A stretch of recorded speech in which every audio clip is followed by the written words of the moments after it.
अमरावती जिल्ह्यामध्ये वाढत असलेला कोरोनाचा प्रादुर्भाव रोखण्यासाठी जिल्हाधिकारी शैलेश नवाल यांनी शनिवार व रविवार या कालावधीमध्ये जनता कर्फ्यू घोषित केला होता। या जनता कर्फ्यूला धामणगाव रेल्वे शहरातील नागरिकांनी भरघोस व मोठ्या प्रमाणात प्रतिसाद दिला।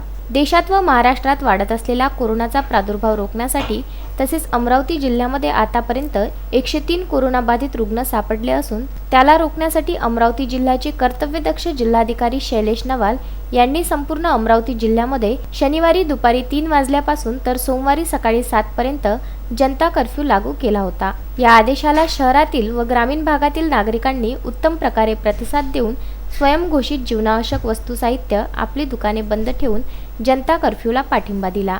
सध्या आपण आहे अमरावती जिल्ह्यातील धामणगाव शहरात जनता कर्फ्यूला जनतांना मोठ्या प्रमाणात प्रतिसाद पाहायला मिळत आहे। अमरावतीच्या धामणगाव शहरामध्ये जनता कर्फ्यूच्या तहसीलदारांना आवाहन केला होता शनिवारी दुपार 3 वाजेपासून सोमवारी सकाळी 7 वाजेपर्यंत आणि इथं जनतांना मोठ्या प्रमाणात प्रतिसाद दिसायला मिळत आहे।